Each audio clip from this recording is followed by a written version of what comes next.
We continue to stay on top of the very latest with this developing weather situation. Very serious out there. Conditions are not good from Dade to Broward County. In fact, we know that Miami-Dade Emergency Management has reported at least one rescue. I'm sure there possibly have been more at this point because a home on Northwest 145th Street and 7th Avenue in North Miami, water had already breached inside. And we want to go a little bit south of there. Nikiya Carrero is live for us at Miami Shores at a church that we're told there has been some reported flooding in this church. Nikiya, what can you tell us about what happened?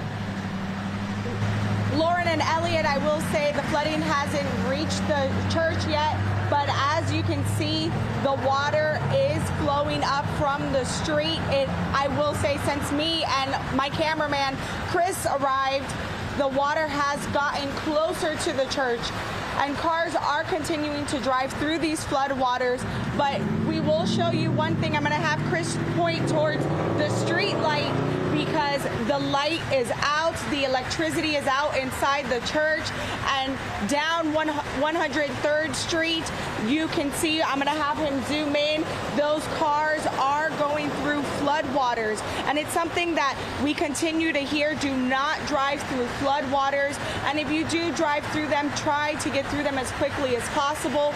But also, I do want to talk about the street light being out because we continue to see big trucks, moving trucks, speeding through the light that is currently out. But we do want to remind people who are driving in this weather, if you do come across a street light that is out, you do want to treat it as a four-way stop because you want to get through there safely.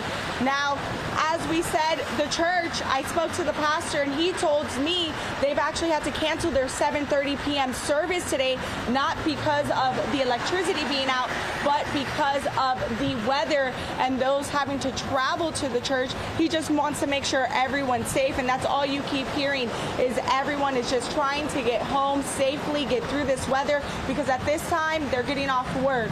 And we will continue to stay here in Miami Shores and try to talk to people. We did see one man get off a metro bus nearby and have to walk home through these flood waters. Elliot and Lauren in Miami Shores, Nikiya Carrero, CBS News, Miami.